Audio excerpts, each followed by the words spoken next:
ଗୋଟେ ବିରାଟ ବଡ଼ ଜଙ୍ଗଲ ଥିଲା। ସେ ଜଙ୍ଗଲରେ ସବୁ ପକ୍ଷୀ ମିଳିମିଶି ରହୁଥିଲେ।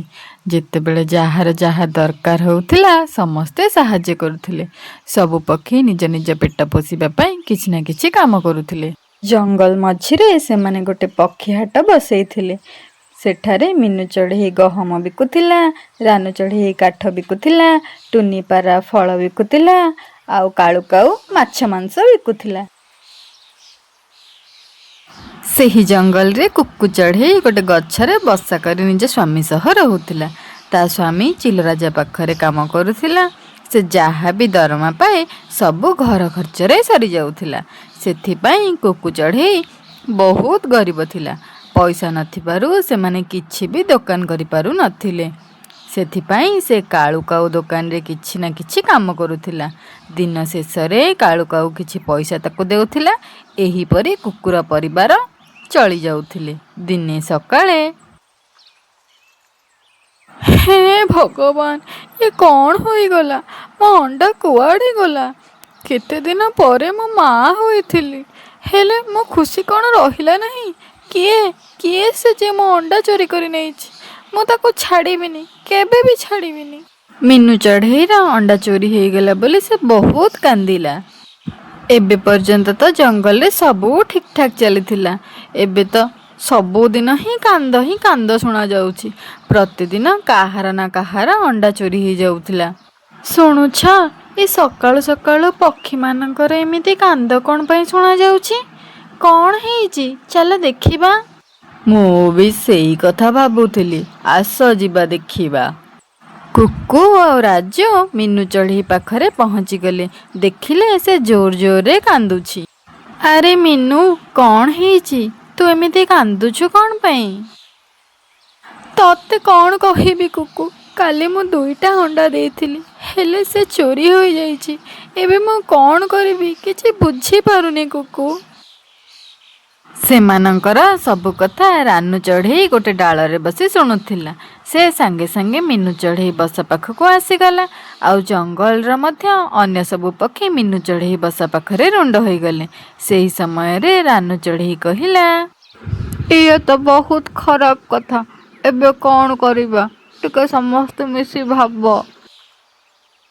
ସେତେବେଳେ କାଳୁ କାଉ ଆସି ସେଠାରେ ପହଞ୍ଚିଗଲା। ହଁ, ଏକଥା ରାଜାଙ୍କୁ ଜଣାଇବାକୁ ପଡ଼ିବ, ନହେଲେ ଆଗକୁ ଆମକୁ ବହୁତ ଅସୁବିଧାରେ ପଡ଼ିବାକୁ ପଡ଼ିବ। ହଁ, ଜଲ୍ଦି ଚାଲ, ମୁଁ ବି ତମ ସହ ଯିବି ଯେ। ସମସ୍ତେ ନିଜ ନିଜ କାମରେ ବାହାରି ପଡ଼ିଲେ। କିଛି ସମୟ ପରେ ରାତି ହୋଇଗଲା। ସମସ୍ତେ ଶୋଇବା ପାଇଁ ନିଜ ନିଜ ବସାକୁ ଆସିଗଲେ। ସବୁଦିନ ସମସ୍ତେ ଆରାମରେ ଶୋଇଯାଆନ୍ତି, ହେଲେ ଆଜି ସମସ୍ତଙ୍କୁ ପୁରା ଜଙ୍ଗଲ ଅଜବ ଅଜବ ଲାଗୁଥିଲା।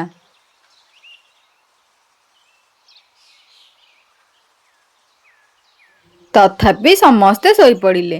ଯେତେବେଳେ ସକାଳ ହେଲା, ସେତେବେଳେ ବୁଲବୁଲ ଚଢ଼େଇର ବସାରୁ କାନ୍ଦିବାର ସ୍ୱର ଶୁଭାଗଲା। ଆରେ ମୁଁ ଭାସିଗଲି ରେ, ମୋର ବି କିଏ ଅଣ୍ଡା ଚୋରି କରି ନେଇଗଲା ରେ। ହେ ଭଗବାନ, ମୁଁ କ'ଣ କରିବି ଏବେ? ସବୁ ଚଢ଼େଇ ବୁଲବୁଲ ଚଢ଼େଇ ବସା ପାଖରେ ରୁଣ୍ଡ ହେଲେ। ଆଉ କ'ଣ କରିବେ ବିଚାର କଲେ। ସେହି ସମୟରେ କାଳୁ କାଉ କହିଲା, ଆସ ସମସ୍ତେ ରାଜାଙ୍କୁ ଜଣାଇବା, ନହେଲେ ଆମେ ବହୁତ ବିପଦରେ ପଡ଼ିଯିବା।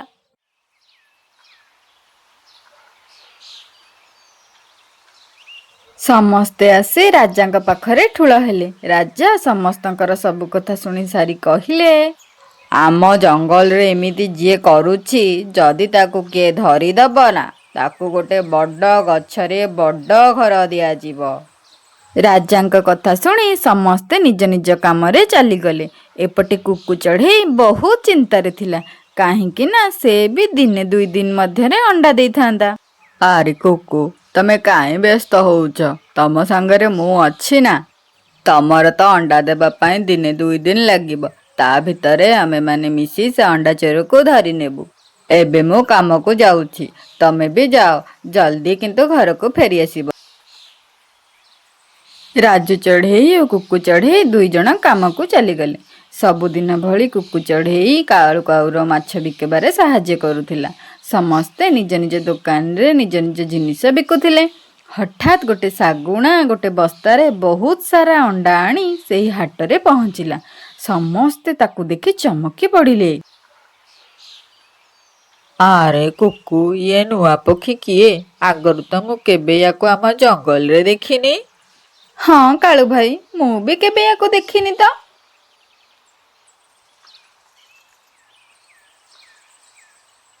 ସବୁ ଚଢ଼େଇ ମିଶି ତାକୁ ହିଁ ଦେଖୁଥିଲେ। ସେହି ସମୟରେ ଶାଗୁଣା କହିଲା, ଆରେ ମୁଁ ନା ଭୋଳା, ମୁଁ ଆର ଜଙ୍ଗଲରେ ରହେ।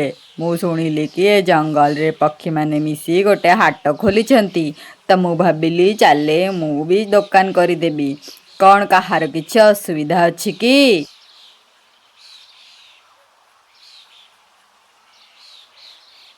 ଆରେ ନା ନା, ଆମର କିଛି ଅସୁବିଧା ନାହିଁ। ତମେ ଆରାମରେ ବେପାର କର। ପ୍ରଥମେ ମୋତେ ଗୋଟେ ଅଣ୍ଡା ଦିଅ। ଆରେ ରାନୁ, ଇଏ କ'ଣ କରୁଛୁ? ଜଣାଶୁଣା ନାହିଁ, ତୁ ତାଠାରୁ ଅଣ୍ଡା କିଣୁଛୁ?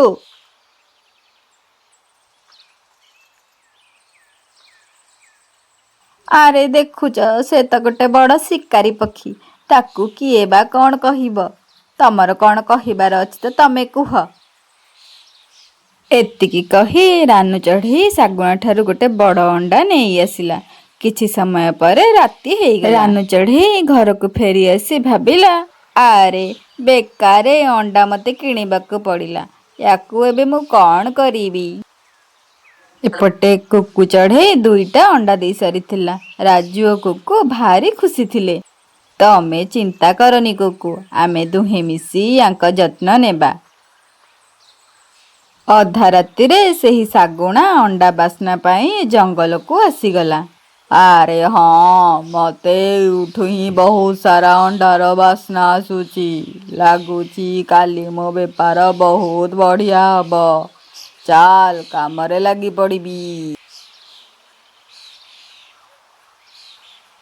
ପରଦିନ ସକାଳେ କୁକୁ ଚଢ଼େଇ ଆଉ ରାଜୁ ଚଢ଼େଇ ଦେଖିଲା ବେଳକୁ ତାଙ୍କର ଅଣ୍ଡା କୁଆଡ଼େ ଚୋରି ହେଇଯାଇଛି। ସେମାନେ ବହୁତ ଶାନ୍ତ ହୋଇ ବସା ଉପରେ ବସିଛନ୍ତି। ଏଠାକୁ କାଉ ଆସି କହିଲା, ଆରେ କୁକୁ, କ'ଣ ତୋର ବି ଅଣ୍ଡା ଚୋରି ହୋଇଗଲା? ହଁ କାଳୁ ଭାଇ, ଯାଉଛି ପୁଣି ରାଜାଙ୍କୁ ଜଣାଇଦେବି। କାଳୁ ଭାଇ, ରାଜାଙ୍କୁ ଜଣେଇବା କିଛି ଦରକାର ନାହିଁ। ବାସ୍ ତମେ ରାଜା ଓ ତାଙ୍କ ସିପାହୀମାନଙ୍କୁ ନେଇ ପକ୍ଷୀମାନଙ୍କ ହାଟକୁ ଆସ। ଆମେ ତମକୁ ସେଇଠି ହିଁ ଭେଟିବୁ। ହଉ ଠିକ୍ ଅଛି କୁକୁ। କାଳୁ କାଉ ରାଜାଙ୍କ ପାଖକୁ ଚାଲିଗଲା। ଏପଟେ କୁକୁ ଆଉ ରାଜୁ ପକ୍ଷୀ ହାଟକୁ ଗଲେ। କୁକୁ ଯାହା ଭାବୁଥିଲା ସେହିପରି ସେ ଶାଗୁଣା ପ୍ରଥମରୁ ହାଟରେ ଦୋକାନ ଖୋଲି ବସିଥିଲା। ଅଣ୍ଡା ନିଅନ୍ତୁ, ଅଣ୍ଡା, ତାଜା ତାଜା ଅଣ୍ଡା ନିଅନ୍ତୁ। ଭାଇ ଭଉଣୀ ସମସ୍ତେ ନିଅନ୍ତୁ, ତାଜା ତାଜା ଅଣ୍ଡା ନିଅନ୍ତୁ। ସେହି ସମୟରେ କାଳୁ କାଉ ରାଜାଙ୍କୁ ଧରି ହାଟରେ ପହଞ୍ଚିଗଲା। ତାପରେ ରାଜା କହିଲେ, କ'ଣ ହେଲା କୁକୁ, ତମେ ଆମକୁ ହାଟକୁ କ'ଣ ପାଇଁ ଡାକିଲ? ମହାରାଜ, କାମ ତ ସବୁ ଏଇ ହାଟରେ। ଯୋଉ ଅଣ୍ଡା ଚୋରକୁ ଆମେ ସମସ୍ତେ ଖୋଜୁଥିଲେ ସେ ଆଉ କେହି ନୁହେଁ, ସେ ହେଉଛି ଏଇ ଶାଗୁଣା। କ'ଣ ହେଲା? କ'ଣ ତୁ ସତ କହୁଛୁ? ଏଇ, ତୁ କ'ଣ କହୁଛୁ? ତୋ ପାଖରେ କ'ଣ ପ୍ରମାଣ ଅଛି କି ମୁଁ ତମ ଅଣ୍ଡା ଚୋରି କରିଛି? ମହାରାଜ, ଇଏ ହେଲା ପ୍ରମାଣ। ମୁଁ ଆମ ଅଣ୍ଡାରେ ରଙ୍ଗ ଲଗେଇଥିଲି, କାହିଁକି ନା ଆମେ ଆମ ଅଣ୍ଡାକୁ ଚିହ୍ନି ପାରିବୁ ବୋଲି। ଏଇ ହେଉଛି ସେହି ରଙ୍ଗ ଦିଆ ଅଣ୍ଡା। ଆରେ ହେ, ୟାକୁ କେମିତି ମୁଁ ଦେଖିପାରିଲିନି? ଏବେ କ'ଣ କରିବି?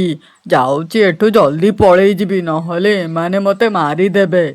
ଶାଗୁଣା ସେଠାରୁ ପଳେଇ ଯିବାକୁ ଯେମିତି ଚେଷ୍ଟା କଲା, ରାଜାଙ୍କ ସିପାହୀ ତାକୁ ଧରି ପକାଇଲେ। କୁକୁ, ତମକୁ ବହୁତ ବହୁତ ଧନ୍ୟବାଦ। ତମର ଏହି ଚତୁରତା ପାଇଁ ଆମେ ଏ ଅଣ୍ଡା ଚୋରକୁ ଧରିପାରିଲୁ। ଯେମିତି ମୁଁ କହିଥିଲି ପୁରସ୍କାରରେ ଦେବି, ସେମିତି ତୁମକୁ ଗୋଟେ ବଡ଼ ଗଛରେ ବଡ଼ ଘର ଦିଆଯିବ। ଆଉ ରହିଲା ଏ ଶାଗୁଣା, ଇଏ ସାରା ଜୀବନ ଜେଲରେ ହିଁ ରହିବ।